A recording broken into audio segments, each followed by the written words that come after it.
Welcome back, ladies and gentlemen, to Rift Rivals 2017, and it's our last game of the group stage, and it still has things to decide, which is great. Of course, TSM taking up against G2 Esports.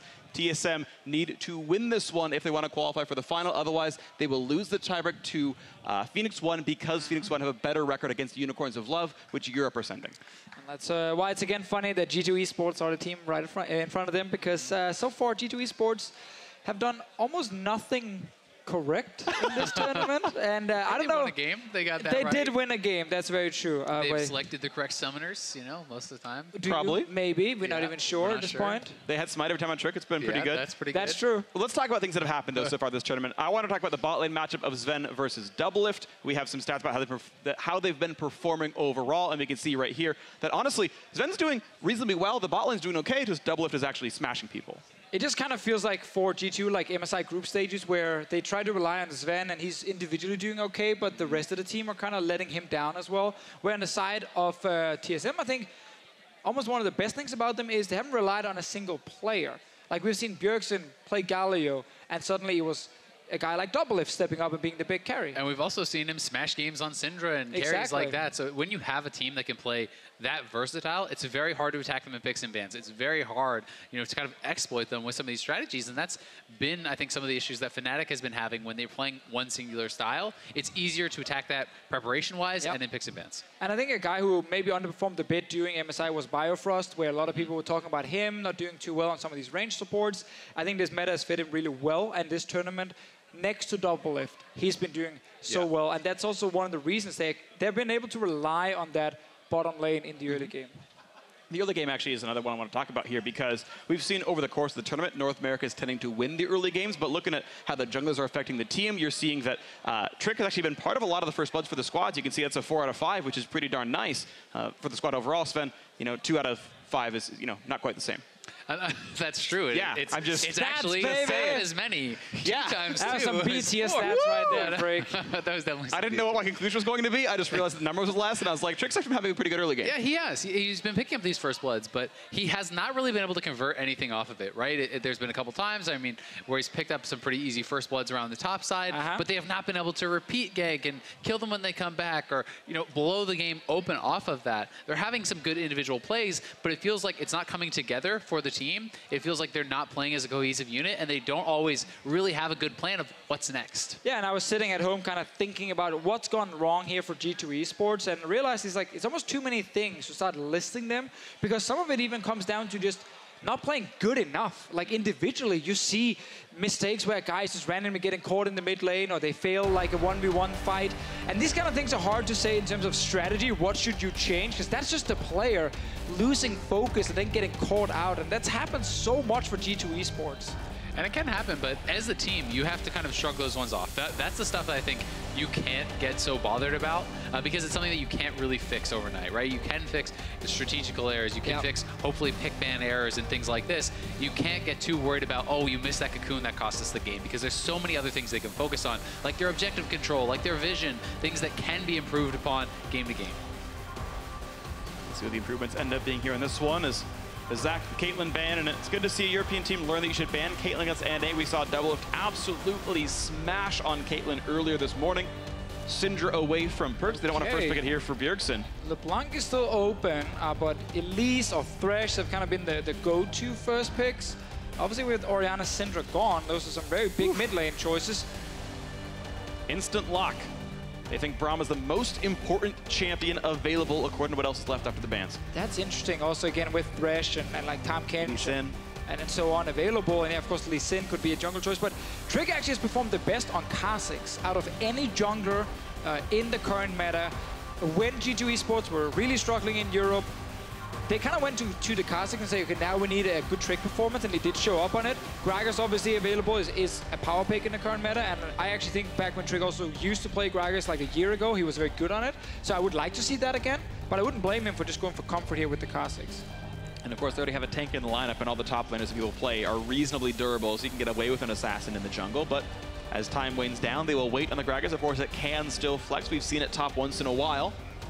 In fact, Expect played it already this tournament, so we'll have to see what that actually comes out to be. Well, this would actually be pretty interesting. Nunu on 713 is exceptionally strong, I think, and we have seen it a little bit here and there. I mean, contracts busted out even in 712, so... This is the NA casters at every international tournament. They show up and they say, listen, Officio, Nunu jungle. I'm telling you, it's gonna happen. To be fair, you're traumatized by solo queue where you have disco Nunu, though. That's true. See, we're used to it here in Europe. Yeah. No one's surprised by Trick's performance at the MSI. But honestly, Maokai as well, I've heard some people say it feels pretty good after the changes as well. Not that we're going to see it here, but I saw it hovered. It reminded me. And Kha'Zix actually going to come through for Sven. Had a very good game on it this morning. Well, and I think it's doubly effective here. You're saying, A, Trick has been performing the best on Kha'Zix, so it's a takeaway. And B, if this is Gragas jungle, as we are perhaps assuming that it is, Kha'Zix is considered the very good matchup into Gragas out of the meta junglers. So this is something that I think is a pretty intelligent pick to attack Trick and maybe put him on something else. And I want to highlight that Bjergsen also locked in his Cassiopeia blind very early on in the draft here. I think TSM didn't want Perkz to get a mid lane pick and then pinch 2 mid laners as well for a great matchup without anything good to pick then for Bjergsen. So the Cassiopeia blind is probably, he feels confident with Syndra Orianna gone, which are 2 of the very hard matchups for her, that he can take on Perkz in any matchup. Yeah, and then the fact of the matter is, not that Perkz has really been playing Galio mid, but if you are concerned at all about that pick, then you're forcing your opponents to pick into a disadvantageous matchup. So I think there's some second and third kind of parts to the thinking around a lot of these picks, and I think it's been a pretty intelligent draft so far from TSM. I also like how this sort of metagame is evolving within this tournament, which is very, very team fight focused. It seems to be much more important, right? LeBlanc went undrafted in this game, and that's unheard of for some teams overall. And said, no, we're going to ban 2 team fighters in the Orianna and the Syndra, pick one ourselves with the Cassiopeia, and we'll see when the 5-on-5s and see if it goes well for themselves. Maybe preparing for the Unicorns Love match. And now Taliyah coming in, a pick we have not seen a lot this tournament. It's been banned a few times, but most of the time mid lanes have gone like Syndra, Orianna, these kind of champions when they were available. Taliyah, though, is the kind of champion where if you actually play around mid lane, she's very good at setting up some of these ganks with her knockback, especially against champions like a Cassiopeia that can't really dash out of it. But it does require Trick then to play around Perkz, and that's a combination we have not really seen at Rift Rivals. I do agree, but it's also something where you're going to have the push on Cassio early, and you can look to even, if you want to make plays around Expect, if you want to put him on a carry or something like that, you can use the Taliyah ultimate to go up to top lane in conjunction with your jungler and have these 3-man plays, or even setting up the 4 or 5-man plays bottom. So Taliyah is pretty flexible, but I do feel that it's a champion that you need to be proactive on, whether it's ganking mid lane or using the ultimate to get the side lanes. You don't want to just sit and farm against a Cassio, or you will be less useful. I actually would like to see Gnar here from G2 Esports. Same. It's proven to be a fine blind pick. Yep, there it is. I think Gnar is a great top lane pick right now, and honestly, all we're seeing is somewhat slow melee top laners, and Gnar appears to have good matchups and do all of them overall, so Expect going to have a nice one. Gragas will be putting into the jungle for Trick. We did see Haunter play pretty well, actually, into this matchup, though, on the Kled. He was able to get a couple solo kills. I want to say it was against Vizitachi. It was, yeah. I believe, playing that matchup back. So we may see Haunter just going right back to the Kled. Tristana is available here. Oh, Kled was actually banned out. Tristana is available here for Doublelift, and this has been a very big pick in North America, extremely successful, and relatively popular throughout this tournament. Yeah, and with the Twitch ban right there, it actually stops Sven from picking that against the Tristana. We saw him do that earlier. Some of these European AD carries, they're looking for some of the matchups where you can take scaling AD carries like Twitch and then survive the lane, and then you're very impactful later.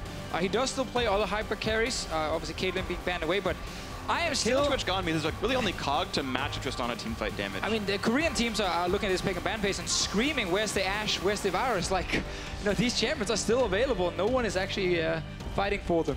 Double played it twice, and he had won both those games, but looks like he's not going to be going for that one here. Actually, I should say he did lose Unicorns with it, but won one of them.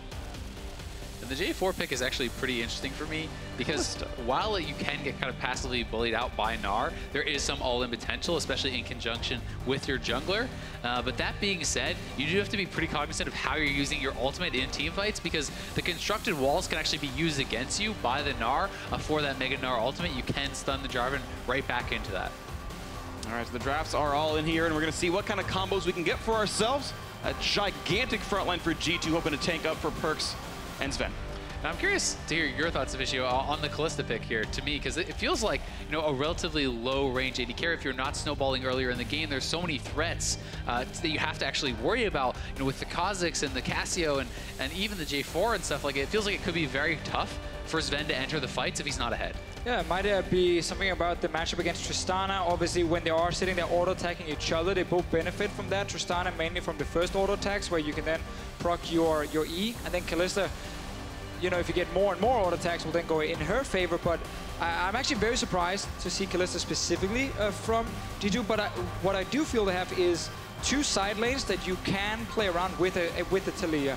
Because with the Kalista ulti, like, you can actually throw Mithy in there to engage onto TSM's bottom lane with then this Taliyah flying down with a wall. So it seems to me like G2 Esports have 2 side lanes where they feel like we can actually snowball both of them, and then they just have to pick the right one in game. And they have a ton of CC, a lot of playmaking, but I do think that there is a prerequisite that you must have like great Gnar ultimates, and you must be ulting people in on Gragas to be able to win a team fight. Because if it's just a straight up 5v5 without any of the carries getting knocked in from TSM, you are going to get outscaled. You are going to lose a simple team fight. You have to make those plays. I definitely think the TSM comp is much easier to execute, as you just highlighted right there. But if the coordination is on point here, the very last game for G2 Esports at Rift Rivals, well, we're probably going to ask where was this kind of coordination the last few games, but if they can actually pull it off, then it would be very impressive. And if you get ahead, I mean, this is definitely a composition you could snowball very heavily with. A lot of engaged duels that can all dive turrets and tank them up. So we'll see what happens here in this one. TSM looking pretty aggressive at the start. Not going to find anyone to really mess with just yet. But just hanging around and talking to some people and saying hi to the frog that lives in the river. And back they go to their side of the map. Well, for now, both teams going to be able to back off. TSM didn't actually get any wards down. G2 does get a ward on the blue buff, so they will have a little bit more intel that has kind of been gathered from this level 1. And I want us to look at the top lane matchup. I think this is actually good for Expect to try and keep Hunter controlled. But obviously the thing about Jarvan compared to a Gnar is Jarvan almost has a window all the time where he can look to make a play with the team, with his TP or his roam, where Gnar is so based around the Mega Gnar specifically.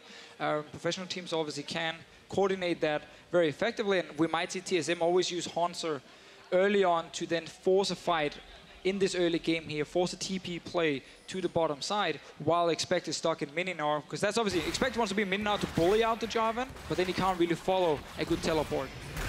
A little bit of a different pathway here. Sven actually going to be killing the big raptor first. That does limit XP gain a little bit.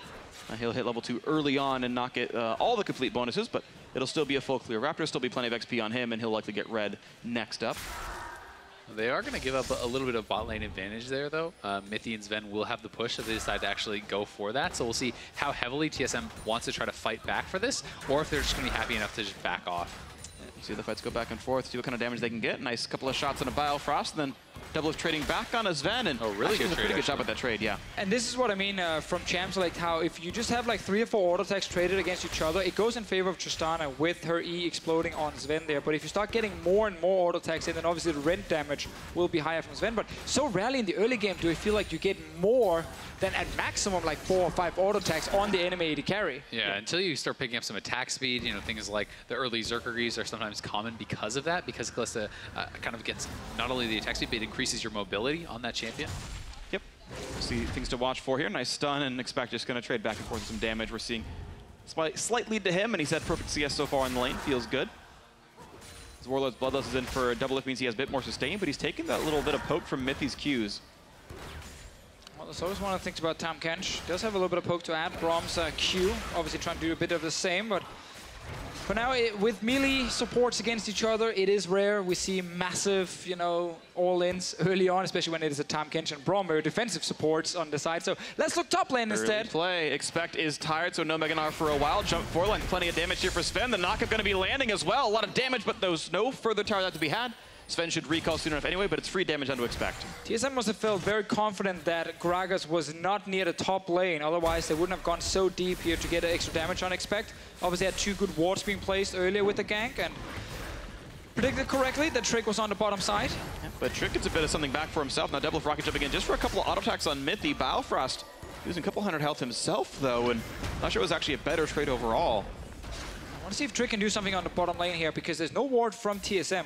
They might know he's down near the lane, and they're obviously very close to tower, but could look to try and force maybe a flash. Yeah, they could go for that, but I mean, it's been a long time since we've seen Kha'Zix as well, and if Kha'Zix is pathing down here, it could get turned around. So I think he's just going to take the safer of the options and back off, but still, I things pretty even, all said. Still good to take Krugs right now. You can see G2 with the 200 gold themselves. The roam towards the mid lane, actually. Perkz taking a lot of damage on himself. Flash, but it's a late flash. One more shot comes in, and it's Bjergsen who grabs first blood. Now the repeat gank, though, as Trick turns it right around, goes off the top laner. Perkz did not expect Hanzo to be there. I think the call from Expect was most likely that Hanzo just gone back to base. He's just going to return to the top lane. Very early roam, of course, with the miasma here from Bjergsen to try and keep Perkz from flashing, and then you can land the knock-up and keep him CC'd in place. And it was such a good roam from Hanser because he had pushed out the wave, he hadn't gone back to base, and he's not really losing much because he still has his teleport available. So really intelligent move to actually get down there and get that first blood onto Bjergsen. See the play once again. Knock-up missing though from Hanser. That is huge. Perkz. It's still a bit of a late flash. Like, he was off the miasma and came late, but still a nice kill, of course, for Trick. I think when you see a mid laner just die to that like very last auto attack, it sometimes is a little bit hard to fold him for like not flashing, because it's like he probably felt like, okay, I can survive here. Yeah. It's like it's so close for when it comes to him surviving. I think Hanzo though needs to land that knock-up. Yeah, and I think as soon as Perkz saw the knock-up miss, he thought he could get out with just his heal, right? Yeah. Blow that summoner spell, get the movement speed, just walk out of there. But Cassio has a massive amount of damage actually early on. You are limited very heavily by your mana pool, but if you actually land your poison, you can get a lot done. Definitely can, and Hanzo looking to get some more done on the top side, but traded right back, and you can see the Boomerang plus Hyper doing plenty there himself. Doublelift might get himself a safe recall, and will indeed do so. Gonna match with the Zerker Greaves of Sven and get a BF sword for the Tristana. We had two flashes used by G2, Trick and Perkz, obviously on the side of TSM. They saved everything, didn't have to use it for the gank top or the gank mid lane, while they picked up that first spot. So we gotta see if Svenskeren or maybe Hanzo can actually look for something else. If you are Kha'Zix though, you tend to be very happy just farming to level 6 and then joining your team. But I mean, that being said, Trick is actually very ahead as far as the experience. He's essentially a full level up. He's actually closing in on level 6 here. Yeah, he's going to get it. I did believe. So already level 6 to level 4 of Sven. Massive difference. Yeah, he's really got a lot of farming done, plus being able to pick up that gold from the kill himself. Like, this Gragas is at a very strong point, and he can look to make a play with this ultimate, hopefully before Sven can actually get to that point himself. Difficulty is a summoner spell deficit. Bjergsen has both of his, and Perkz has none to follow, but he's looking at that side of the map. Gonna kill away this control ward. But still, G2 sitting on a nice 200 to 300 gold lead. Is pretty comfortable off Trick's farming. TSM though, they're very ready for either the gank mid or the roam mid from Mythic. They had like 2 blue wards being placed on the minimap just above the little walls here near the river, as you guys can see. Making sure they can see any sort of like gank setup or a move from the base if you are Mythic. Because we see a lot of supports in North America go base straight to mid lane and then look for one of these plays. Now, one place I would actually like to see Trick give that attention is over to the top side, because, like I said, yes, you can actually go aggressively and trade onto the Gnar, but you have to use your escape ability to do that, and Expect they get taken down. One more auto. Can you get into range? Expect. The Q is going to be coming back up. Gets some nicely done by Hanser. Solo kill in the top lane. And due to these wards around the mid lane, TSM, they saw Trick, and that's why Hanser can just go all in up in the top lane here. Expect ends up dying. Good solo kill from Hanser, and it all comes down to the control around mid, where they know exactly where Trick is on the map. Yeah, and I mean, this matchup is very similar to the Aurelia matchup, where this melee character must play super aggressive to actually get an advantage against the Gnar. So I feel like it's something that you want to play around as a jungler, even if it's just getting vision, huge damage. Safe, but Perkz in trouble. He's gone, he's gone, he's gone. Nicely done by Bjergsen. Ults just for the slow at the end of it all. Well played solo kill in the mid lane, thanks to the earlier gank from Hanser. And not even a summoner spell needed from Bjergsen there, so he still has both those summoners available. He's going to be getting some damage down onto this turret, and TSM looking very good already. So many small things just working out here for TSM. You know, the gank from Hanser earlier, and then spotting the Gragas, so he gets a solo kill top with the Jarvan. Bjergsen go aggressive in the mid lane, also knowing the Trick is no longer here. So a lot of good early vision around mid, and just good individual plays. And that, it was one of the things you said about G2, you know, like, it's hard to just say, oh, it's, you know, your warding or it's your pick and ban phase. Like, some of it is just the players not performing at the level we maybe expected him to perform at. And at the end of the day, at the highest levels, when you are playing, you know, top teams internationally, you need to have everything. It's not just a good pick and ban. It's not just good vision. You need the total package, because you're going up against opponents who are going to be providing all of those and sometimes more. Let's see what they can do for the next one. Only 1,000 gold still separates these teams. It is certainly within reach, but G2 have certainly not had the best tournament. The scorelines show it. It's been the opposite of what TSM's done. 4-1. Part of the concern is just that you're going up against a team that has an immense amount of scaling, you know, with the Tristana and with the Cassiopeia. So it's not always just shown in the gold lead. I feel like as you go late, it can be disadvantageous. And that's kind of a problem for Perkz now, because he's 0-2 And his team is kind of looking at him and saying, well, we need you with the Talia wall to start making a play either top lane or bot lane, obviously group up with Trick. And that's kind of how you start the snowball. That's why they pick Kalista as well for the bottom lane. You're not picking Kalista for the insane late game DPS. You know, you want them to play around that lane as well. So we need Perkz to get out of the lane. That's just very hard when you're losing because you're going to get pushed under your tower. And now they're going to be able to look to set up on the top side. Jump on forward, plenty of damage on to expect just here. Half HP, stealth up for a bit more, but there's no real doubt to be had, but it still will deny that wave under the turret, so it means something.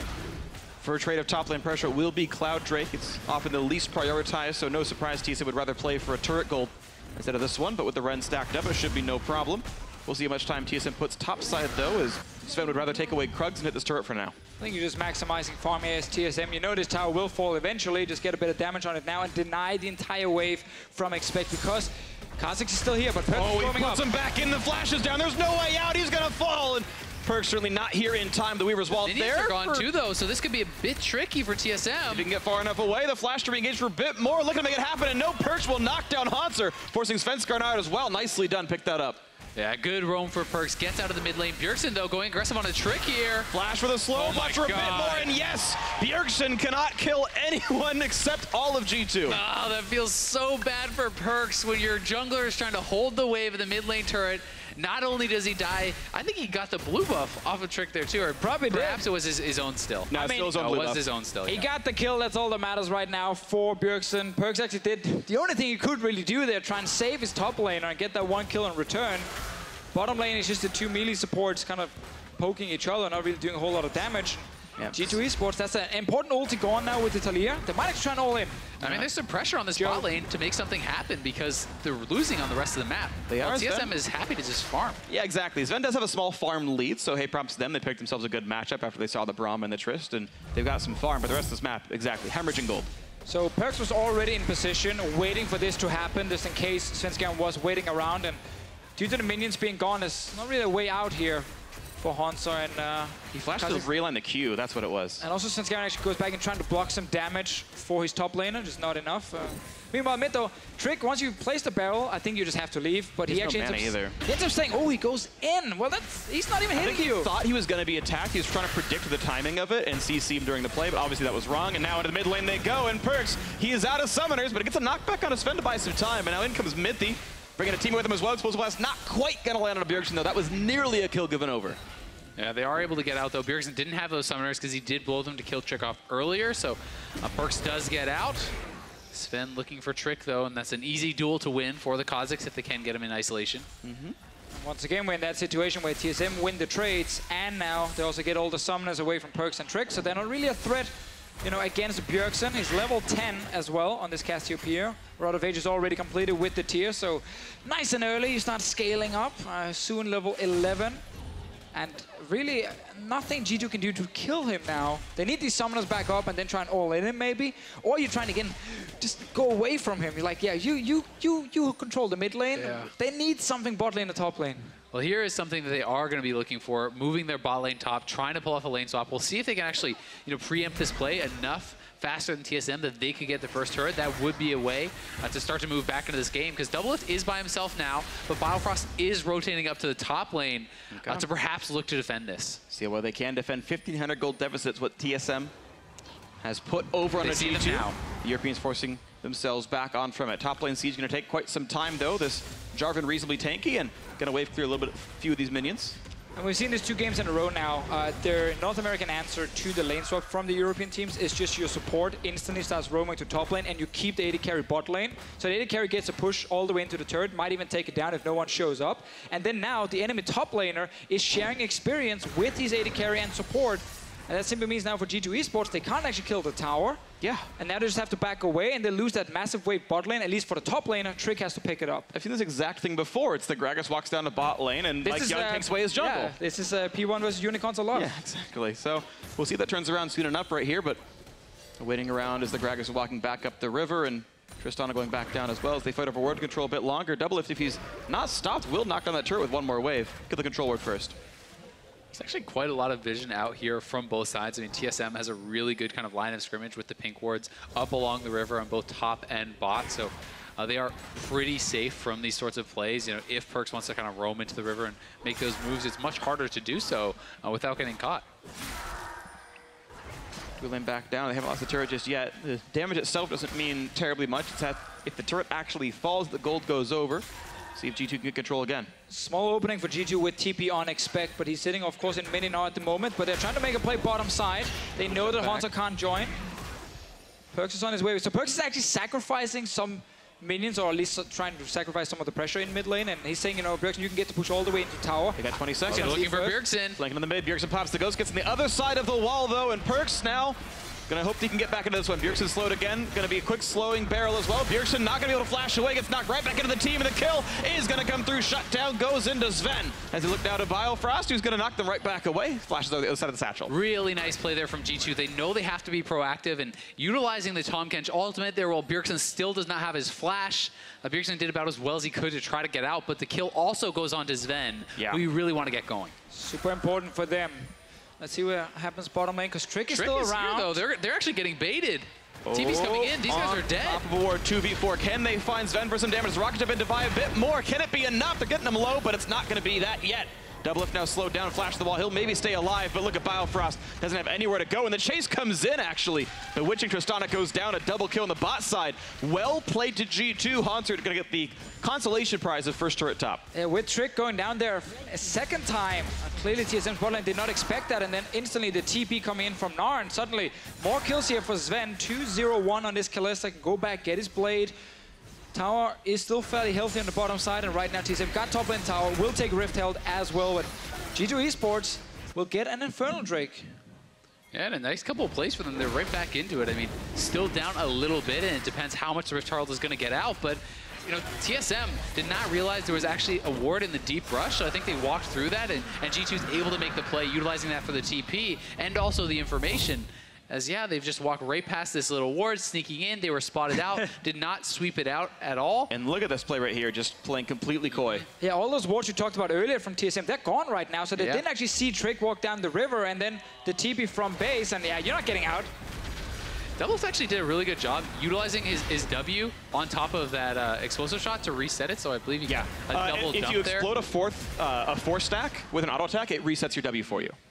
So he auto attacked 4 times, the ult gives you a stack as well, and then he was able to rocket jump back over to the wall, but Zone was able to chase, obviously. So once again for G2 Esports, 2 kills on Kalista. It is Operation Defend Sven, put all the eggs in the Sven basket, try and make sure... We've heard this story before. Yeah, I think we've heard it before. It works sometimes. They did get the 1-1 versus TSM at MSI, trying to play that style. Sven is the man we're looking at. Mid lane, though, this tower is not going to survive. Rift Hell is there. We'll just secure the one objective for TSM. And it means the 3,000 gold lead to TSM, but keep in mind those Drakes do matter a bit. The Infernal, the Cloud both certainly are worth some of their own weight in gold, and maybe G2 can find something back into this game as they continue to wait to scale up. Sven's got 2 kills. He is doing pretty nicely. Individually, he's actually ahead of Doublelift in gold, so maybe we can see this Kalista take off in the game if he is not assassinated at the start. Of course, there is a lot of frontline on G2 to protect him. You know, you have both Gnar and Gragas sitting there, and you have Mythi sitting probably next to Sven with the Devourer in case TSM is onto him. And that is, I mean, one of the only problems for Cassiopeia is in teamfights against frontline tanks, you're kind of forced to often hit the front line. You can't really just flash past him and start killing the back line. Luckily for TSM, Bjergsen has a lot of damage, so that means killing the tanks is a little bit faster. And itemization is actually pretty difficult because it's a Tristana and a Cassio, right? So 2 extremely high damage characters that can hit the front line. If both of these guys are hitting the front line, do you build MR? Do you build armor? I mean, right now, some armor is being picked up by Trick and Expect. There's no MR to be seen. It's not even health. It's double Ninja Tabi and a Frozen Art coming through here. So it's certainly going to be a long road ahead until they can actually survive Bjergsen. If he's untouched, and this 3-kill Cassiopeia certainly has damage. And that's what so many of the fights are going to be about. I mean, G2 has a plethora of CC, but they need to be able to land the CC on the right people to pull off their team composition. See if they can execute properly. G2 going to fight for ward control a little bit longer here and hope they can find their next opening Fighting back from 3,000 gold, but up those 2 Drakes. Gonna find some CC. Sven gonna get knocked right back into the team. Gets tongue lash as well. Looking for more damage than a Trick, who's been grounded. Here comes the re-engage. Hanser shows up, and Bjergsen gets that kill. And how squishy is that Gragas against magic damage? Well, when you're already behind here, then and the other 5 guys, but but still, you know, 3K down, whatever it is. Trick, why didn't you tank all of it? But I'm actually surprised Trick even went for that one. You know, there's no one around to really help him other than just Mithy standing a little bit to his right, and all of TSM were just walking straight into that jungle. So as soon as you see Svenskeren, he's really not the guy you're trying to like kill. And yes, of course, Svenskeren in the past have maybe done some of these solo invades, but at this point here, I think you should assume that his team is near. The real lesson is never trust your teammates. You know, too much faith in Nifty. I mean, Trick right there definitely didn't have to jump in, but at bot lane, guys. The minions are already cleared out, though. This could be tough to pull off. Expected half. A nice double CC there. Hanser does not have an open. He does have flash to use and just gets to walk away from the 1v3. Durable enough. Very well played. Hanser clears out the mini wave, then goes back through the turret to escape, and Sven is here to harass now. It's slow. And out he goes. Cutting off his teammates. Yeah, expect can't get out drop now. the wall. But Sven is farming top lane. Everyone else from TSM actually just kind of reset the whole thing. Hanser was just left on his own, but didn't even have to use the summoner. So he is more than fine in the bottom lane. And G2 Esports, after losing that jungler, we're actually looking okay before that. We were kind of waiting for that next big fight where maybe Trick would be the man to start it, getting an engage onto someone like Bjergsen. Flash body slam is very effective against a Cassiopeia. Cassius then can start to kind of get a little bit deceptively tanky once you actually have your Seraphs completed, plus the Roa, you know, in the early stages she's of the just game. very annoying when she's fed. That's kind of the thing, because when you then run at her and you're yelling, let's go, let's kill her, you get ultied, and then suddenly you're stuck there and you can't actually do anything. And if she can stay in the fight, she actually gets quite a bit of healing out from the Twin Fang spam, so can become a little bit deceptively tanky in the early stages. They can. Still some nice kiting back and forth by Perks, because Sven very, very low on health, who hasn't building damage output himself, so nice little plays from him. Of course, haunting guys, no big surprise there out of Perks, the flat pen, the pretty standard build. Hurricane just now completed for Sven, so he just gained some team fight power, and he is again ahead of the curve against Doublelift. Kind of hit that point now where the outer turrets are gone, so TSM don't have like an easy objective to go for. Baron just spawned a minute ago, and it's very early to still take it. So we often in these mid games and get like the 5-6 minutes where not a whole lot is happening. The team far ahead tends to get a free dragon, and the other team is just trying to farm up. And I feel like for TSM, they're very happy to just kind of farm it out for now. Sure. As long as they can control vision around the Baron, continue to pick up some of these items. If G2 does ever slip up, show too many members bot, you have a Cassiopeia, a Kha'Zix, and a Tristana. 3 of the fastest champions for actually burning down the Baron, so that can go down exceptionally fast. Ooh, Trick is waiting in double. Damn it. It's almost like he's been playing for 6 years. How did he expect Trick to sit there? He learned from the Season 1 World Championship. Looking. Doublelift famously face-checked the brush 1v5 before minion spawned on Lee Sin at the Season 1 World Championship. On Didn't do that here. Remember? Or was it He was Lee Sin. He was Lee Sin, yeah. I just said that. Did you? Yeah. I mean, you know, I don't listen to half the stuff. I don't blame you. I'm dumb a lot of the time. I only listen to Azale. But he's got a good brain. It's those what did Freak just say to me? What did he just say? I think he was saying you look great today. Thank you. Yeah, Thank but you, I always lie. Thank you, Freak. No, I'm always wrong, as you said, so that must have been false. I didn't say you were wrong. I said I didn't listen. Yeah, whatever. Either way, TSM going to grab themselves their own Drake. First of the game for the TSM squad. Looking to close it out, 3,500 ahead. If they win, they will represent North America against Unicorns of Love tomorrow. TSM have been the preeminent NA team for basically ever, and almost only fitting that NA's hopes then rest on them at the end of it. If they can close out. Hanser's going to find someone to kill. Damage onto Mithy. Of course, can't go for Perks too easily because he just get eaten away. And now with Mithy gone, Perks is left up and alone. Down he goes in the mid lane. Quick pick here for TSM, just walking straight into that jungle, knowing they had all the vision they needed. Perks didn't even get to use a summoner. Rest of TSM looking at that mid lane tower, still feeling it's too early for him to just rush down the Baron. Mithy's pretty low, he has to be careful, no summoners either. And I mean, Tristana's going to knock this down very quickly, so G2 backing off for now. Expect is actually going to stay in the bot lane, so they're going to trade this turret, but TSM can continue going and look to threaten the inhibitor. G2 looking at maybe their first turret of the game with his expect split push, but now the jump on a Trick, nice body slam buys some time, but breaks through the shield, still damage coming through for Double. If this turret low on health, and it's gonna fall and hit for bot lane outer. Certainly more worthwhile for TSM, G2 making the best of a significant deficit. Yeah, super nice here for TSM though, because we had the moment where they were actually kind of waiting to be strong enough to just force a Baron play, and then they actually get a kill plus turret, so now that mid lane is open. A very nice play overall, and they are all backing away. I think it's a really smart force from TSM. I mean, with Perks down, that's a lot of safe. Perks just died again. Found a kill. 3-man invade worked out on the top side of the map, and now G2's got to run away. And I don't know if TSM saw that TP, but the TP was used by Expect and canceled. So that is actually very big. If TSM did have vision of that teleport coming in, they will know that if Gnar shows bottom, they can go to Baron. Seems like Perks was walking into his own jungle near that Raptor camp. Didn't expect anyone from TSM to be waiting. There you go, no vision. Then you die. Good old bush camp. Then you die. Fnatic lives on. They said in the regards or something, who knows what. But we got TSM at 5,000 gold here, and worth noting the TP cooldowns are almost identical now, as Hanser had used his a while ago for the full cooldown. They're about 15 seconds desynced. I expect gets his slightly earlier. That might keep TSM from making any big plays because they actually don't have TP advantage. It's only an equal teleport. Yeah, but for now, they're happy to keep playing this farm game, control vision around the Baron, play it slow. It's G2 that must make the proactive plays. It's G2 that has to have these great engages, and as long as TSM maintains vision control, does not play risky, continues to farm, they're going to get themselves to a stage where they have a heavy advantage in the team fights.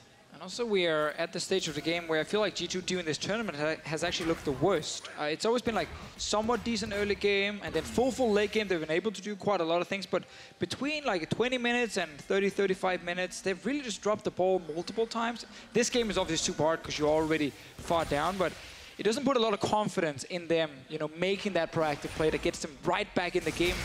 At the moment, we're just kind of waiting for TSM to get that Baron now. And they're going to get, they're baiting with two guys on the top side. Dueling just buying time. Bjergsen's going to do all the damage they need. Sven helping as well. Hanser make sure he tanks the aggro. Wall coming in. Actually, Trick's nearby. Can he make the play? They re-engage on the jungler. He flashes. He gets it! Trick is a mastermind to get something to happen, but now it's all about the team fight. TSM look for resets, look for some damage. 4v5, but with the Baron buff on G2, they might have bought some time. Trick again, flashback to MSI. The Baron still to keep them alive, but TSM is pushing. Forcing a couple more flashes out as Sven flashes away, but if you could trade just one kill for that, the flash and chase not going to get the Mega Gnar. And this could be expected. Turn on him. You expect it to happen, and it's going to come through. The damage coming across, and it will be that one coming in. The rest of the team able to kite away. Perks looking for some damage on the wings. Will find it. I can't believe Trick actually got in there. He got stunned and then knocked up right after. He managed to flash in the very last second and actually steal the Baron. They didn't stop damage. Small win, I guess, for G2, but TSM still getting a kill after on Expect and a top lane tower. I think they simply thought the 1v1. CC was going to be enough. Chomp. 1v2. Damage output. Oh, can he throw him back in? Do it. Flashes away by some time. Healing. Bjergsen gets about 60 health per shot. Doubles in. There's one kill picked up. And he didn't get an assist, so there's no reset on the rocket jump, and he can't find Sven. Sven can, though. Sven on Sven Crime. Who's going to win? The Dane. See, I'm right. You're right. You nailed it. I know they're both Danish. It was a joke. I know my NA junglers well. That's true. Most of the EU imports in NA actually seem to be Danish right now. Yep. Let's see what happens.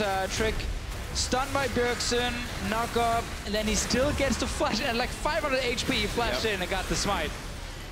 Yeah, and Sven didn't actually get his smite whatsoever, so you want to try to layer that isolated Q damage from your Q with that smite, try to finish it off. Wasn't able to do it, but that's the risk you make if you're not actually going to stop DPS, focus down the junglers. You're opting into this kind of coin flip smite off.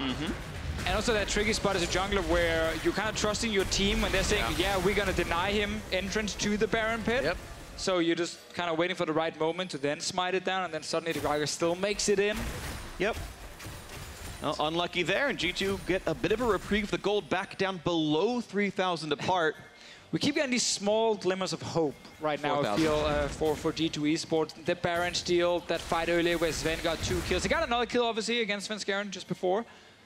Hanser is sitting here waiting for someone to show up. I mean, the Baron is so big. It's not necessarily that G2 are going to be able to get a ton off of it. It's more that TSM likely is far enough ahead that they could have closed this game, perhaps, with it. Goes for the big dunk, trick around the wings, and Mithy going to spit him right back out, but he's running out of ways to do anything. Explosive cask, and actually Bjergsen knocked right back over by Perks. So they're stuck in this one. A nice seismic shove, a lot of damage. Cassiopeia down below 1,000 health. Well, there's no good ward here to TP on for Expect. He was sitting with Mega Gnar in that side lane, but just no decent ward. There's 2 up near the Raptor camps, but a little bit too far away, I think. Mega Gnar most likely would have timed out. Still some nice pressure from Expect. He's going to be able to get up to this tier 2, maybe get a little bit of damage done. The bot lane's being pushed up here by G2 as well. So G2, you know, getting a bit of map control, getting some nice vision down in the TSM red side jungle, and you know, making some of kind of the first steps towards coming back. And here we go, Cloud Drake being soloed up by Trick. This man is so good at killing epic monsters this game. Mithy coming in for some help as well, and says it's going to be a team effort this time around. And it's fun because the European teams have gotten very few Drakes, something we've talked quite a lot about here at this tournament. The only team actually getting a lot of them would be G2 Esports. Most of the time they actually get almost every single one in some of these games. And same thing here. Had a 5 Drake game earlier this week. And the Dragons were actually very key to their victory in that game because they had essentially been outscaled by C9, but the fact that they had 5 Dragons, they get the Elder Dragon, now you cannot contest them. They use that to get a Baron, which they use to get 2 inhibitors. So the Dragons, especially if you're going to be going late, as we have often seen in a lot of these Rift Rivals games, are so massive because it gives you the extra win condition of the Elder.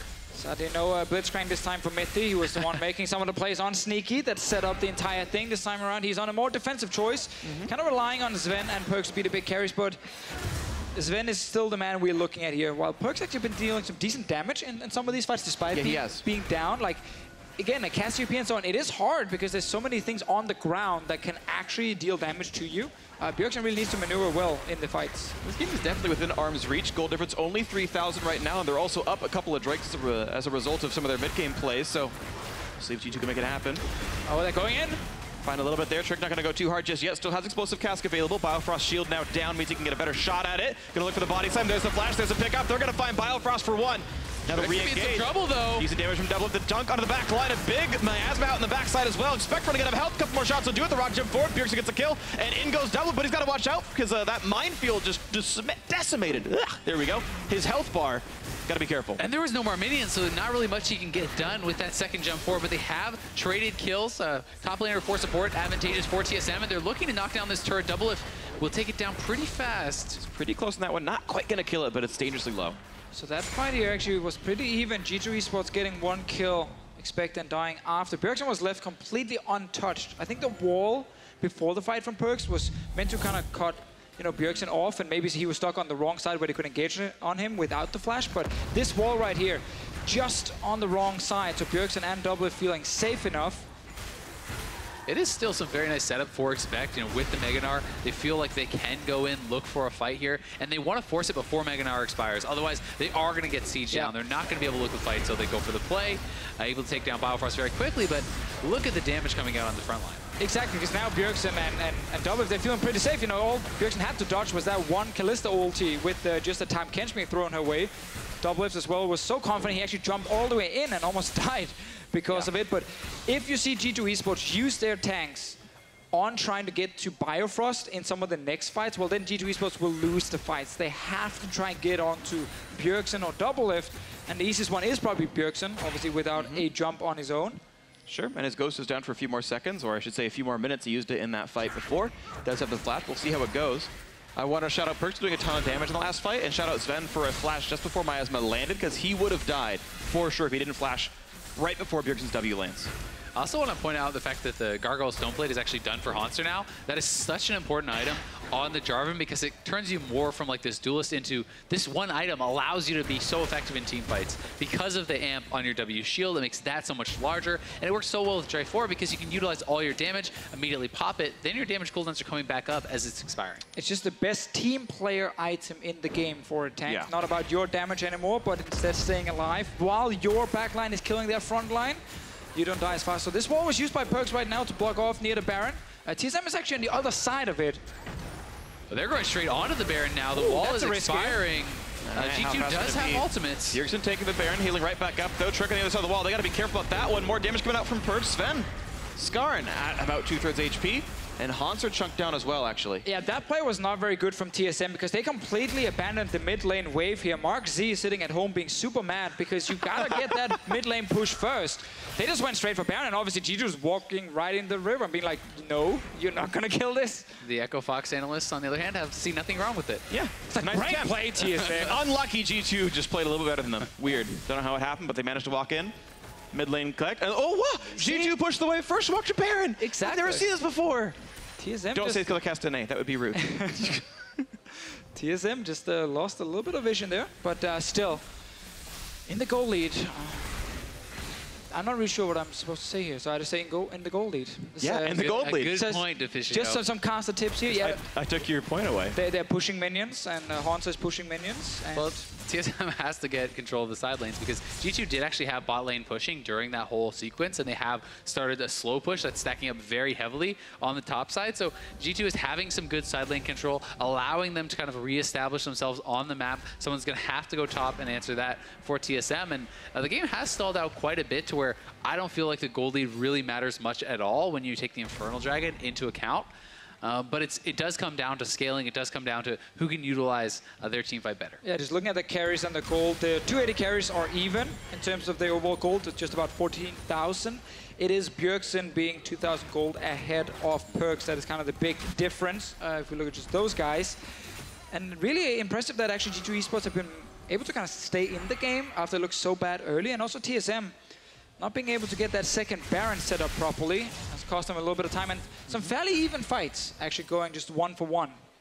Guardian Angel done now for Hansa is going to be pretty important, I do think. Elder Dragon coming up in 10 seconds as well means now there's 2 objectives to play for. Now G2 their Elder Dragon's twice as good, so maybe they actually put more priority on that one, but TSM going to rush down the Baron first. So Blue Trinket just used on the Baron here. They do see the fact that 2 guys are sitting on it. Perks with another wall to just try and deny TSM either an exit or an entrance. Yeah, they're over by the Elder, so this is something that they would really like to get, but they have to be wary rush mid. Of TSM pushing up mid. Yeah, that inhibitor is exposed. That little dodge there from Bjergsen was very important. Could have been a lot of damage landed from Perks while he was sitting there out of vision. TSM, though, they're going straight back into Baron. I'm not sure if G2 minds the trade on. I think they're still losing by a little bit here. And again, it's a 4-stack Elder Dragon. It does last 1 minute less time, but as long as they don't have to get outplayed around that last minute right there, it's going to be a quick pickup for TSM. They've got the Baron buff, and let's see where they can go next. And now TSM actually has to play a bit defensive for a while. You don't really want to fight heavily into this Elder Dragon. You have the extra time on that buff, but I think it would be pretty risky for them to actually get out on the map and look for a fight. Well, they're actually trying to set up a little trap here, and they're using their mid lane wave and top lane wave to go for the turret. Remember, no fast recalls from G2 side. See, they're sitting bot lane waiting for someone to show up, but they're all sitting top lane. Oh, this could really work out for TSM, though. They have more members here, and they're by the base. If G2 comes forward, they can get a pick and take a free inhibitor. If Bjergsen goes, he has a chance of reaching him and landing a miasma slow. Someone needs to face check. Hansa's waiting by himself, and at this point, G2 needs to realize that no one is shown on the map at all. There's no buffed up minions as well, so no one's near these lanes. And just the way pushing in. They both try to be cheeky. Yeah. They were hoping maybe Hansa would show up bot lane with his TP and just push the wave out. They could have killed him, but G2 Esports, they're still pushing up mid now, and TSM is still hiding. I mean, TSM staying around here is very risky. Sure, if you can get a great jump on the fight and take someone out immediately. Now they know. Oh, he didn't find anything. That can work out for you. Now they know.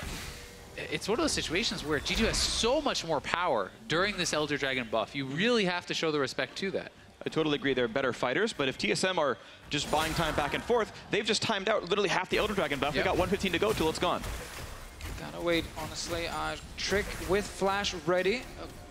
Gragas late game engage is one of the things G2 are looking at, because they need to find a way to obviously get onto Bjergsen. I was sitting with 6 kills on this Cassiopeia, full items, or almost full items. I looked at control wards, but I obviously consider control ward as valuable as like a void staff. Of course they so are. Technically full items. There you go. In my control ward book. Something I would have liked to see from Hanser is actually a Locket coming out. You know, when this team essentially has to make a play, has to CC you down, burst you out, Locket in combination with Stone Plate is so powerful, actually, being able to deny that and keep your carry safe, because if Bjergsen and Doublelift can stay alive at this point, with the amount of items they have complete, they will crush the fight. You just have to deny the burst. So I think it's more important to itemize for defending your team through Knight's Vow or a Locket than it is to you have this additional power. Well, at least Balfrost is getting, he's got his Locket and he's going Knight's Vow, but even with 1 Locket already, I agree. Second Locket is still fine. It's still useful. You can block out some of that burst. Especially in combination with Stone Plate. It's so good. It's actually huge. So not going to be the play just yet, though. And at about 50 seconds on the Baron buff, Elder Dragon will time out. And it's also worth noting how effective double Knight's Vow can actually be with a composition like this, where you have both the Cassio and this Tristana to actually buff up and protect. I mean, it's super effective on both those champions. But TSM, looking to push up here as that Elder is going to be starting to expire. And it's gone. So here comes the siege. These 45 seconds they've got time for. Trick going to go for the knock-in. Not quite going to find Bjergsen, but now walled off. And it's Trick actually stuck against the wall himself. Finally gets away with the body slam. 5v5 continues. 40 seconds left on the Baron buff. Yeah, I don't think Perks was actually in a position ready to have some follow-up CC against Bjergsen here. So it was just Trick diving in, and Bjergsen could flash away. So he's still sitting on about 40% HP. No flash, though. Obviously the same for Trick. Yeah. And it's lock it down as well. So TSM have one wave left of Baron. And in fact, they're just going to recall. So the trade of objectives only means that now there's desynced respawns. And it has been feeling like G2's front line is playing this very intelligently. They're not over diving. They're allowing Perks to kind of utilize some of his range advantage over Bjergsen. So as Bjergsen steps forward to try to attack, expect, and trick, Perks is there to push him back. And I think they're playing the push and pull of those fights very well. We just have to look at the Bjergsen though, if he does get knocked back again, because as you said earlier in the game, Azil, like this Cassiopeia gets somewhat tanky without you thinking about it, because again, her own shield from the Ceres, also face of the mountain from Bifrost. So I wouldn't be surprised to see a situation where Bjergsen does get knocked back into the team, but he just sits there, gets multiple shields on him, and G2 Esports, because they have an AD carry that is built around getting multiple auto attacks off and not like a burst AD carry, might not be able to kill him in time. And Braum can jump in front and block a lot of that up with his shield, you know, absorb a lot of those attacks. So certainly have to be wary of the counter engage coming in from TSM, but G2 does need to make that sort of play. They need to be able to pull it off, execute, and burst someone down before TSM can really get going with their carries in these fights. To be fair, though, Sven actually went for what I think is the right build in this game, which is a very crit-focused build. It's not 7 lifesteal items. It's 80% crit with Infinity Edge. So he's going to just belt out insane damage in the team fights because he has Hurricane, and Double has double Energizer. Sven actually can do more damage if he's allowed to auto-attack. If he's under threat, of course, he's shorter range, and that's going to get worse. But 40% damage to the secondary targets of Hauntzer and Sven and Bifrost is going to be more than Tristol deal. Trick is actually sitting behind enemy lines, but he is spotted on a good ward here from Bifrost, so they know exactly where he is. G2 is now trying to defend the top lane. Double is going to do so much damage to this turret, but will G2 engage here? Expect about to go Mega. Ooh, oh, big nice buster shot. Insanely good buster shot there away from this one. They're still waiting to kite back and forth, hiding behind Bifrost's shield. Wall falls. Because they're really trying to set up Expect to just smack everyone into that wall being built by Perks. Bjergsen once again was on the other side, and he's the man without flash. You have the flash engage from a Gnar to maybe get onto him, but now it's without the Mega Gnar. It's going to fall, okay, but that's at least explosive charge down. That was such a big moment for G2. Ooh, he's going to find a little bit there. Rocket jump away. Double's going to stay safe for now, but that's Guardian Angel popped off a Hauntzer. Here comes the re-engage in this one. Is he tanky enough? Rock jumps right back out. Perks still waiting on the wings. Looking to chase down a Hauntzer. Perks. Whew. Not going to find one just yet, but a great knockback. Nearly takes down Svenskarn. Yeah, Perks did such a good job dancing on the side. They're pushing back, Double is pushing back the carries, really utilizing this Talia extremely well, but a lot of low health bars on both sides. G2 will be able to go back to base and heal back up, so they hold on again. They do. 1 minute on Baron right now. Expect still sitting with the flash here. We are looking at that wall from Perks. Get Bjergsen, you know, just cornered right there, and then maybe use the flash engage from Expect to get onto this Cassiopeia and see if you can actually kill her. Haunter without GA though, he's also a target. He's the kind of lone front man diving in from TSM, and he's just not tanky enough against the late game damage of G2. Not just yet. Still going to wait for the items to come through. Of course, Haunter at full build. The Guardian Angel itself is not gold efficient when the unique passive is down. So theoretically, he might want to sell and rebuy between cooldowns if he has the money.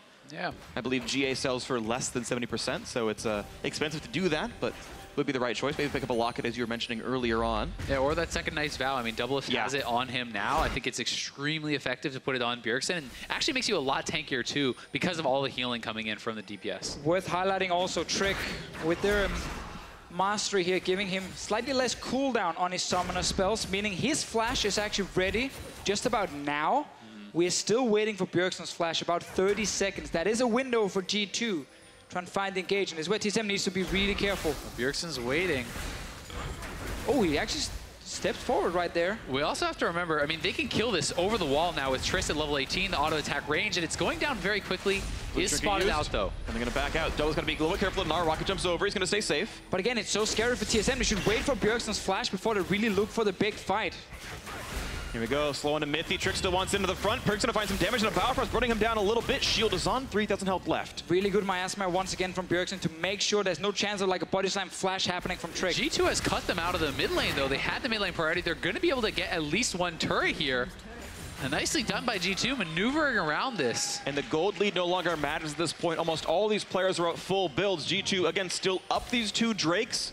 They've got control of the map right now. They took down mid-tier 2. And I think G2 deserves so much credit for actually navigating these fights and not allowing the Tristana and Cassiopeia to actually get in and look for the fights. But Bjergsen going forward now. They're gonna find some damage in the mid, but ulted right back out by Sven. Another re-engage. They're gonna find Haunter. He's not long for the world. He's gonna go down to explosive cask. And he's staying alive a few more seconds. Jumps right back out. Actually barely staying alive. Hanser alive at the very end of it all. And now TSM forced to kite back low on HP. G2 pretty healthy. Svenskaren has to be careful of Sven, and out they go. Can't believe Hanser lived, but he did. Such ridiculously close fights, but Mithy popping the ultimate there. Where are they going? They're actually going top to try to knock down another turret here. Will TSM try to respond? Well, Expect is sitting bot lane right now. We gotta remember, late game, the channel time on TP is important for these fights because you can kill a guy so quickly and then suddenly it might not matter that an R shows up behind. Always something to keep in mind. Bjergsen's flash is back up. Trick and Expect sitting with their flashes ready. We're also getting to the point where AD carries may want to start thinking about selling their boots and buying that last item. And we'll see if Doublelift is going to pick up a PD and if we're going to see, you know, a Shiv or something like that, or even a Mercurial force Sven. I'd go Essence Reaver, honestly. It's still going to give you 100% crit chance, but it's more attack damage. I mean, Tristana's going to attack speed cap with Rapid Fire on. You actually don't even want another Zeal item here in this build. Sven's kind of staying around with only 50% HP. Look at Perks. Look at that damage output from him. He is actually smashing. Yeah, a lot of it is how well he's positioning. He's utilizing the range. He's not allowing Bjergsen and Doublelift to actually get in range to utilize all the damage they have in their kits. I mean, if they can be in range, and if they can get their DPS out, Doublelift and Bjergsen are so much stronger right now, but Perks is manipulating his positioning so well. Pop by Bjergsen. They want to team fight this one. Hanser going to be found out in the front side. Can they find Perks? Not just yet. Looking for the play. Not going to find it for Biofrost. Doublelift slowed down a bit by Expect. The dunk comes in for Hanser. Guardian Angel not there, but he's going to fall down. 1 for 0. They find Trick for a bit of damage. Stone plate pop though. Svenskaren on the wings, pushed out by Perks. They can't quite kill up Trick, but it's so close to knocking him down. They jump over the wall. They knock down Trick. They're going to find Expect. He cannot survive this. The attack damage coming out from Doublelift, pushing him over the wall. The flash, the Megadar. He's buying time. Here comes Sven. QSS. The flash, get him out of the way. And the explosive charge should be enough. Can they take down Expect? It's not yet enough damage, but look at the low health bars though. Doublelift should have some time. Rapid Fire up in 8 seconds, so doesn't want to re-engage for another 5 now, but the minute hit will fall. And Perks is zoning him out of that. It is a 1-for-1.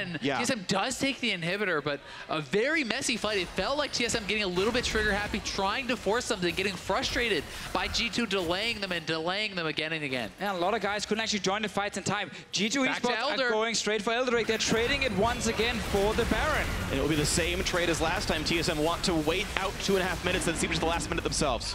Do they have time to get over there? It doesn't look like TSM can actually do that at all. But this call is now, if they actually do secure it, wow, they do have Kalista. Hanser has TP and Trick doesn't.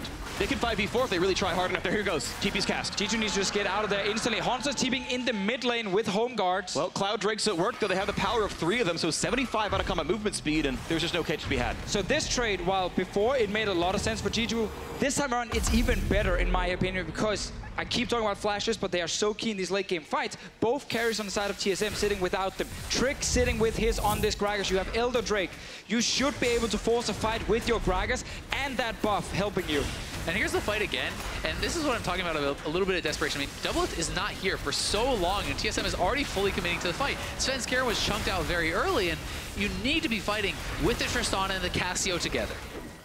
We simply see in the end, Trick does go down to the poison. Expect gets the Megalord just in time, and Sven actually used his flash to try and get over and help him after. Very important that Expect did stay alive. Yeah, Doublelift, if he had not had that QSS, certainly could have gone down there, but quick reactions. Would kill him from Sven. But again, I mean, it's Perks. He steps forward, utilizing his range advantage to try to keep Doublelift and Bjergsen away from the rest of his team. So we got double GA ready for TSM, but still Bjergsen as an easy target for the man we're looking at on the side of G2, Trick himself. TSM are actually pushing forward with the Baron buff here. They are risking a potential engage from G2. And they just finished max items. Bjergsen just now finished death cap, so he's going to be a much larger threat here, but he's flashless. No miasma from Bjergsen, which just put down. Trick not in a position to engage onto him just yet. Bjergsen is staying just outside of the picture, stepping in when he has miasma ready. He's waiting for the cooldown every time, using it on Trick, so there's no body slam. And still for Respect Elder Dragon. Nice knockback on a Hanser. Has to jump back over the wall. Still getting shut down.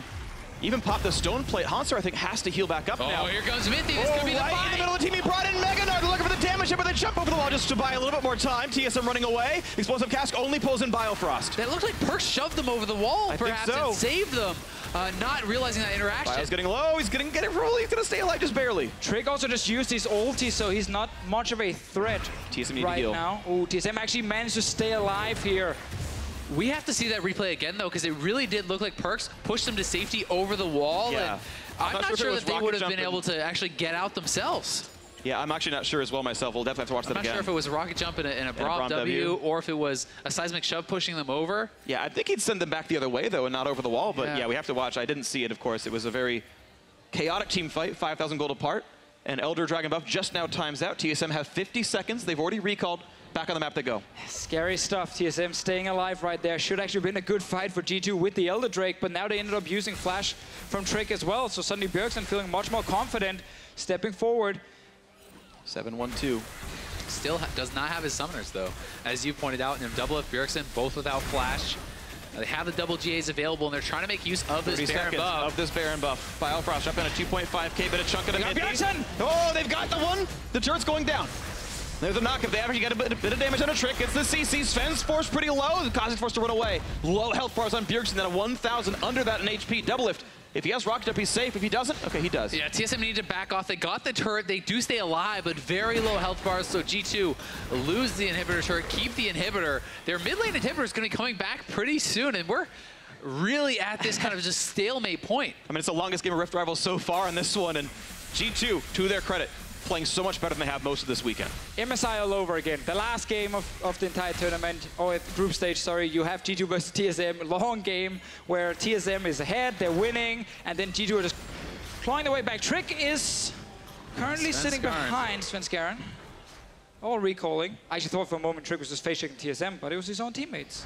Double F does have the gold now to actually buy up a 6th item if he so chooses. So it'll be interesting to see if he's actually going to go for that. Neither AD carry has so far, but Sven did change up his itemization. He actually sold the Frozen Mallet to buy Lord Dominic, so to try to deal with some of the more armor that is being picked up. Definitely agree with that choice, especially considering that anyone who pops the Stone Plate will have that max health value 100% over. You know, the big damage amp there. TSM waiting again in the brush, waiting in the wings. Expect does not land that one, but the ward comes over. Svenskaren, you can see, taking big chunks. He's pretty squishy in this build, right? He's got the Yomos, he's got the percent armor pen as well. Guardian Angel only gives you 30 armor. And just to remind everyone, because it's been a very long game now, if G2 beats TSM, then the final of Rift Rivals will be P1 against Unicorns of Love. If TSM wins, then they will represent North America against Unicorns of Love. It's just G2 looking to play spoiler for TSM once they're trying at least. And to play for some respect for themselves as well. They've had, of all the teams, the worst tournament here, and making it 2-4 at least saves a bit of face. Gets a bit closer. For the ultimate. They have a cutoff. Oh, Double's got to be careful. Doesn't get shut off completely, but he's still got to run away from Perks. Doesn't quite take the hits, though. Boots of speed at work. Bjergsen gets the stun. They took down Perks. That was a huge play out of Bjergsen. Now the fight can continue 5v4. This is what they need, and it's the tense moment here. Once Mega Gnar expires, TSM is going to go very aggressive. Expect has to go now before it expires. On the one. They're going to go for this play. The knockback on a 2 by a bit of time, but he's still not long for the world, and Double is staying alive, flashing away. Sven looking to make it happen. He's going to get shut down. That's it. That's going to be the game. There's no damage left. A double kill out of Bjergsen to seal the deal. Trick going to run away, but it doesn't matter. Even the German crowd happy to cheer TSM here as North America's #1 team will be #1 at Rift Rivals in the group stage, and they will move on to face Unicorns of Love to cement whether NA is greater than EU or EU is greater than NA. And when push comes to shove, it's Bjergsen, the man in the mid lane, makes the game-ending play. The ult flash onto Perks, coming up when it counts, and they're going to go to the finals. All credit to G2 making this game as close as they could, but the clutch moment went down to Bjergsen. To finish this? They're going to try to relish their victory. They're going to dance in the fountain. It's going to go down. GG. Well played, TSM. 5-1. We had so many insane moments towards the end of this game. We have very, very close fights. People were missing summoner spells, Elder Drake buffs, Baron buffs. Some of the walls from Perks just missing out on where Bjergsen will be on the map. And then that last fight, Perks got a little bit eager, feeling like maybe he could be the man, despite being 1-4 at that point. Sneaking in behind TSM, get the big play, but Bjergsen says, nah, I'm the man here getting the big play. Yeah, I mean, when you go for those risky plays, at the end of the game, you're going to be a hero, you're going to be a zero. It's either going to come up big for your team or you cost your team the game, but you have to have the confidence sometimes to look for those plays because they were kind of bleeding out. They had lost all their inhibitor turrets. They were losing inhibitors, and it felt like G2 needed to make something happen. I completely agree. I don't want to see hate online for Perks because this was a catastrophically difficult game, and he still did the most in the game. Perks had such an amazing Taliyah performance, 50 minutes long, putting out the best he could. One big play does not undermine that. Yeah, and I think that Perks actually played so incredibly well, especially from behind, from the position that he was set earlier in the game. You know, manipulating some of these team fights, being able to zone out Bjergsen and double lift, but TSM does hold strong, and they're going to the finals, and they have been the best team in this tournament so far. Yep. And now they're playing Unicorns of Love. We've seen these guys play against each other multiple times. I believe Unicorns of Love still have the winning record, but obviously 5-2. 5-2. So day one, TSM took them down. The manager of Unicorns of Love, he lost his hair and everything. Then Unicorns actually bounced back and beat TSM, so they're 1-1 against each other. And now it's just the best of 5. And that second game was very crazy. I mean, it was TSM so far ahead, and Unicorns finding an incredible fight by the Baron with Vizichowski. It's going to be absolutely insane, that series, actually. I'm really looking forward to it. Yep, it also means that we're going to bid farewell to G2, to Fnatic, to Cloud9, to Phoenix One. Their time here is done. They fought very hard, of course, and had some pretty good runs back and forth, and now it just comes down to tomorrow's games. North America may have won the group stage, but it was a reasonably close set of games, a reasonably close sort of set of matches, and now it's down to the best of 5 to crown the official winner of Rift Rivals. Sure. I think it's fair to say, though, that overall, I think the NA teams have looked just slightly above the European teams, if we just judge all the games we've seen so far. Sure. But again, we are looking at 2 teams who are 1-1 against each other. So we can't really say TSM goes into the final as favorites. I think actually it's super even between them and Unicorns. And I think we also all know that a best of 5 is a different beast, right? It requires, I think, more preparation. There's more time to actually set up for what you want, how you want to attack the teams, both as far as strategy and pick bans. So seeing the adaptations coming out from these teams will be very exciting. It's going to be a fun one to watch for. Best of 5 coming up tomorrow. Unicorns of Love versus TSM. But that's going to do it for us here at the Castle Desk. Let's throw it down to TSM's mid and AD carry to see what they think about it. Thank you very much, gentlemen. And good cast on the day. I'm joined here by Bjergsen and Double Lift after a grueling and tense victory. Let's start with Bjerg. You made the game-winning play, petrifying gaze after the flash, managed to make it work. One play, but why did it take 50 minutes to set up that play? Yeah, I was just really bored of how the game was playing because I got such a big lead, but I wasn't able to really do anything. And they kept blowing my flash with the Gragas flashing in, or we had a team fight where I had to use my flash. So I had 10, 15 minutes without flash, so I was not able to look for that play. So when I finally had it back up and I saw Perk split, I was like, let's just get this over with. Well, definitely was an exciting end to the group stage. Double F, let's reflect on all 6 games. Pretty clear that TSM was the stronger performing team, really, out of all 6. Is that a fair statement to make? What do you think? I guess, yeah. I think we just had a really set, style and sort of team, play style coming into this thing. And some of the other teams were, they're either learning the EU teams and trying to figure out, how are we going to beat the NA drafts or the NA team comps? And then I think Phoenix One and C9 were, they're just playing a very unique style to them. Unique style to them. It seems like you guys didn't have a huge amount of problems with the EU squads. Lift, you specifically, one of the narratives this summer has been, lacking some confidence, not feeling quite as strong as you used to. Had some strong words to say about EU bottom lanes, and you've backed them up. Was it exactly as you expected, or was there really some competition? It was actually easier than I expected. I'm not gonna lie. I thought Reckless and Jesus were gonna be better, but they're pretty awful in lane. And then I love you so much, I think UL's Peter. bottom lane is actually a lot better than I expected. I think Samix and Hillsong, they were off my radar, but they actually played pretty well in both the games we played them. I'm gonna ask a similar question. EU mids, apparently they feed at Rift Rivals. Bjergsen, what was competition like for you here, specifically in that mid lane matchup? I think it really depended game by game. I think Perks, he still played pretty well. In this game, he was put in a bad position because of Haunter's roam. Pretty much put him in a position where he was going to get screwed over no matter what. But Exilia had a bad game and then a good game on Vlad. And I think Caps has just been heavily underperforming this tournament. I had pretty high expectations for him going in, and I think he just didn't perform well this tournament at all. So I think Exilia and Perks didn't play too bad, but Caps did not have his best tournament. I'm interested to see how well Exile performs tomorrow. The only team to take a game off you guys, Bjergsen. Final, best of 5. How different is that beast versus the BO1s that you've been playing for the last 3 days? We'll just have to see how much cheese you all can pull out to beat us. Because I think it's apparent that we're the better team, and they were able to win off a really strong team composition that they could execute. But UL is they just play worse, but then they have a really strong team fight where they ace the enemy team and then win. So if we can continue our snowball, the series shouldn't be a problem. Apparent you're the better team. Double Lift, UOL has a winning record against Team Solomid, franchise versus franchise. Does that give them an advantage tomorrow in the finals? Can EU claim the title despite losing 6-12 in the group stage? Wow. I think I wasn't a part of that, the losing record against UOL, so... Oh, so just passing the blame, Yeah, exactly. It's not my fault. I think, just like Soren said, it's gonna come down to which team has better fundamentals, and, we've been working super hard, all split, and if we just don't get cheesed, we're good. Don't get cheesed. Well, I hope they cheese you. Anyways, guys, congratulations. Exceptionally good performance here on the group stage. I'm looking forward to the finals. And we're gonna head to the analyst desk to wrap up the day. Thank you very much, Quickshot, and thank you very much, both Bjergsen and Doublelift. Let them spin, man. That's what they were made to do. All right. Anyway, TSM closes out that game over G2, and it became a really scrappy one, which I think was quite interesting, but a rightful winner in the end. We're going to just take a look at one big team fight that solved the deal in the end, brought to you by Acer for TSM, even though it got a bit hairy. So let's look at what happens here. It's Bjergsen finally flashing in for that big play. Yeah, we were waiting for a big play like all game, basically, because Doublelift and Bjergsen both had the potential to carry at this point. So it's all about like who finds the right engage at the right time. And Bjergsen just seeing the opportunity, like finding Perks off guard, and like basically deciding the team fight to begin with was pretty impressive to me. Yeah, I think up until this point, G2's front line was playing better, but TSM had the stronger scaling back line, so that's why it took so long.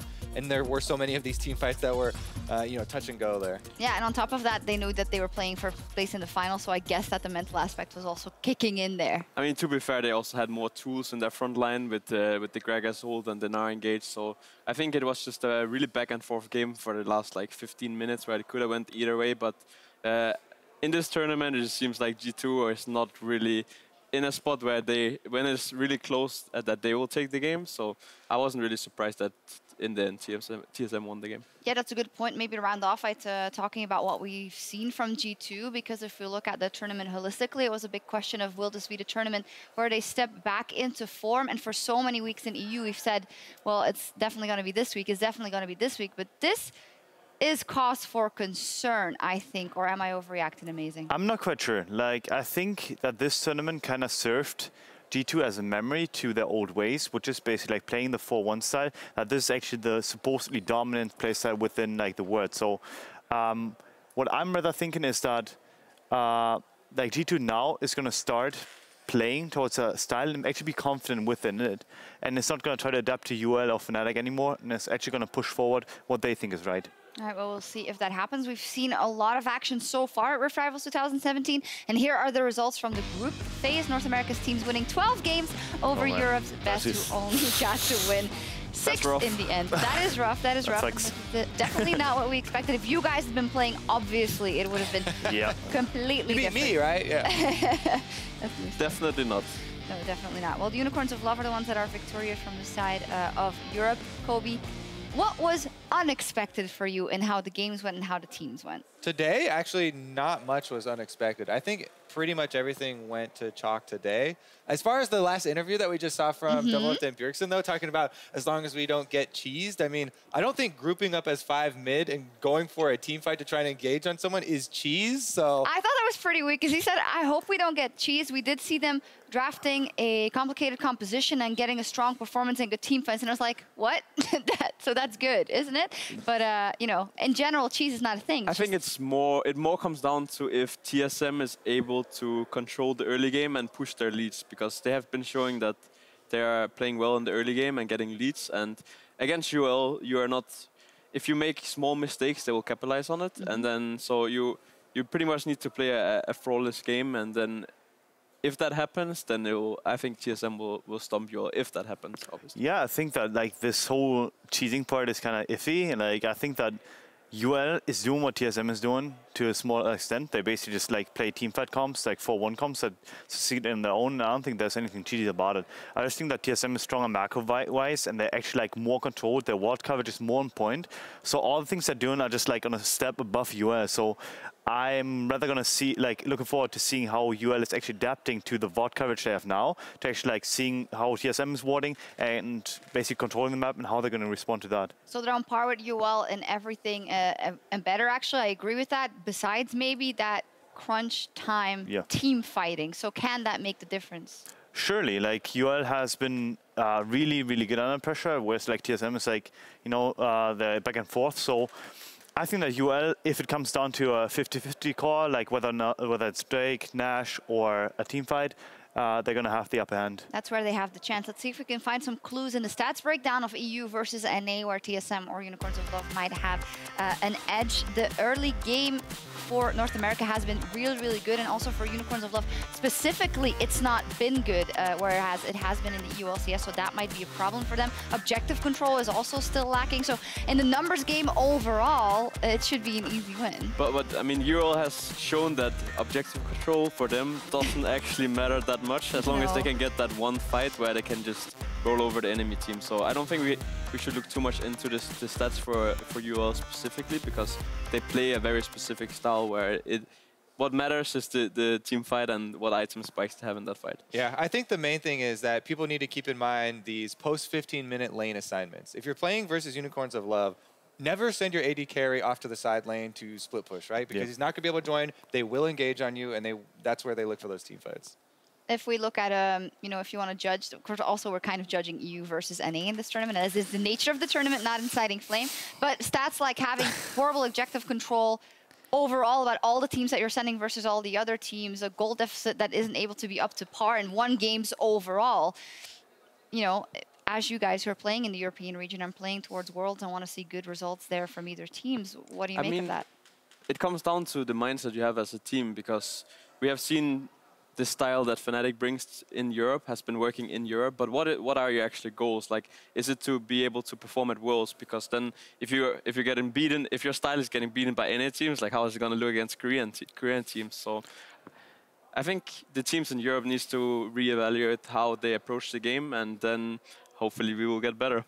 Yeah, I think this goal setting is a really, really big point. Like we've heard like TSM, for example, their approach has always been to win Worlds, even if it may not be possible. That is their ultimate goal. Whereas the EU teams have been stepping back from that. Like, there are a lot of teams that are happy with where they are, like winning domestically. They're not trying to make changes, like to basically make the roster bigger, make the roster better, but they're rather confident and comfortable with where they are. And I think this kind of goal setting is going to change now with this event, with Rift Riots having come in, and obviously like still going on, like that EU teams are going to be less comfortable with where they are, especially the top two teams that just got destroyed in this tournament, that they're going to now reevaluate and be like, hey, we actually want to compete against these teams, and we actually want to go further than just like losing out in groups.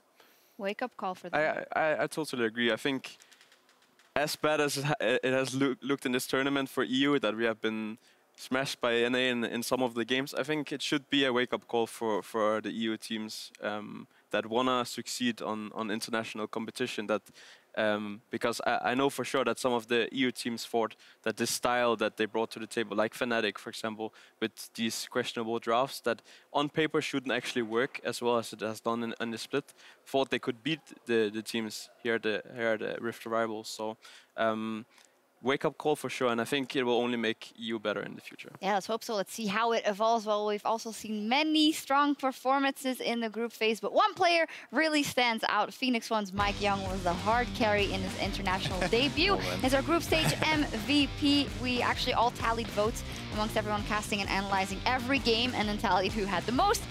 And that was Mike Young, and well-deserved. Fantastic performance as a rookie in his first international tournament. That's quite impressive. Yeah, so those votes you're talking about tallying, those are player of the game votes. Yes, so those exactly. are within the games that the teams played. And Mike Young was usually getting the nod there for Phoenix One on their side because he's the most flashy player. I personally voted for Xpecial in quite a few of those games. Not enough, though. Really did. Yeah, not enough, I guess. Did like a lot of the Thresh play. Honestly, though, this guy definitely deserves it. Mike Young has completely changed the face of this team. And even though, Xpecial did come in a fairly, similar time, Mike Young has been outstanding and changed the actual way that they play the game. That's a catalyst, right? Together with Xpecial. So my question is, I mean, I don't follow NA as much as you do, Kobe, but is he the best jungler in the world? I think it's pretty safe to say that we're working on his championship skin right now. Sounds good. It is quite interesting, though. They almost made it to the final. They didn't, but you say he had a standout performance. He's great, and we just kind of mentioned Xpecial, but it's obviously those two together, probably also a bit of the experience he's bringing, able to kind of enable the rest of the players again, because Arrow was the MVP over in spring. Ryu has had some of the best games I've seen him play in probably 2 years, and Ziggo's on fire too. So that brings high hopes for them back in NA. So do you see them making the playoffs and further? In their interview after winning, they said we got a lot better on our plane flight over here, so they got a plane flight back. Maybe they'll get twice as good. No, it's going to revert everything. Or reverse it? Time zone difference coming in. Oh, well, we won't see them in the final, but we will be back here tomorrow for the final fight between TSM and the Unicorns of Love. Game 1 starts at 6 p.m. Central European Summertime, so that is an hour later than we've started the last couple of days. A best of 5 between TSM and the Unicorns of Love. Not the final what is it? The hero we deserve, or whatever. Doesn't matter. Not Good one. Yeah. We thought it was going to be TSM Fnatic was my point, but in the end we get the Unicorns of Love, which is also a nice final to watch. And I think that having seen the games, they definitely deserve it, right? Unicorns are the ones that banded together. You know, they stuck to their style of that.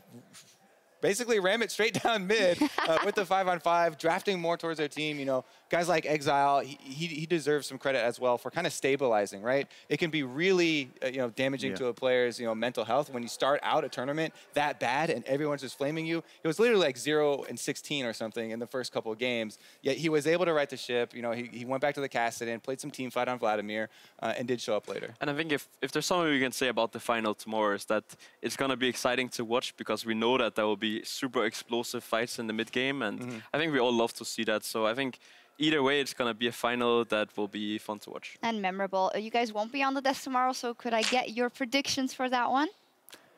I can start. I think that TSM is going to win 3-2, and I think they're going to win the last game pretty cleanly, actually. So it's going to be like, back and forth, and the last game is going to be stomped. All right, trashy. Say it. I don't even know, you man. Cried. My heart says the EU is going to win. I can see you tearing up. Are you trying to cry already? This is really hurting you. No, I think TSM will take it. Okay. I'm not sure about the score, but TSM should be able to take it. Yeah, I as well. They definitely, in the group stage, look to be the best team in the tournament. Unicorns have improved over the group stage, but I don't think it's enough. It would be fantastically logical if TSM won it, but they're playing against the Unicorn. So let's hope for 5 explosive games. And on top of that, Freak will be hosting a bot lane focus stream covering the finals with some special guests, G2's Sven and Phoenix One's X Special. So don't be late, because that will be a very, very cool alternative stream to tune into as well. Time for us to log off for the night. Thank you guys very much for watching, and meet us back here tomorrow for the final between TSM and the Unicorns of Love. Have a great night. Being a little bit cocky there, walking forward, taking a bit of damage from Trick, can reset tower aggro. He's dead. He's just gonna walk him down. Well, that's first blood for Trick, folks. You knew exactly what was going on, as expected, now dead. Oh, on the backside of the play, Reeves has arrived. Kill, and Perks is caught out again. The chain CC, 3 stacks 4, and deleted. Needle flash. I see Mike Young trying to come over the wall. Can he kick him back into the team? Trying to find the kick. He's gonna get him stunned up. We gonna end. Holy shit. Good job, boys! Bizachachi throwing the boulder. Cloud9 getting destroyed. Help me. Help me. Wait, Twitch is... Nice, guys. Turn this one back, uses the gargoyle. Don't play by the outsmarted. That was close. Unicorns of Love, they're gonna do it. They're gonna take down Cloud9 for the 2nd time. Moving around the corner, Hanser, that's not what you wanted. The chain CC, the exhaust, it goes down. That's going to be first blood, and Fnatic. Kill the Inter. He's Svenskaren now coming in on the front line. That's a Hanser. He's well on the way to Meganar. He has the flash. He's gonna move in right over the wall. They're just gonna delete the opposition. Are gonna dismantle Fnatic and take the victory over the EU counterpart. Gonna land the javelin. Can he dodge? Oh! Beautiful out of Mike Young, gets the heal as well. Zigna forced run with 2 more autos will kill him out. Flash done. Time the Q to heal. The double kill for Mike Young. Far out he goes over the pit. Now Chachi might find for more, but Satchel Plant buys a bit more space. The Sony's come in. A double kill. The third one gonna come in. The full aces. Then it's a full house. GG to Phoenix One. Gonna flash forward, look for the chase on a Reckless. Nice juke, but the stun against the wall is still there, and Smoothie gonna pick up a hard-earned kill for himself. Cloud are gonna go over, and Fnatic are gonna get their first drink of Rift Rivals! Woo! Easy everything kill once again to Sneaky. He's going to try to close it out. Sneaky the same as Jess wants in. Can't get the flate. 2 more attacks to do it, and Cloud9 will, in fact, take down Fnatic 2-0. Perk's taking a lot of damage on himself flash, but it's a late flash. One more shot comes in, and it's Bjergsen who grabs first blood. Now the repeat gank, though, as Trick turns it right around.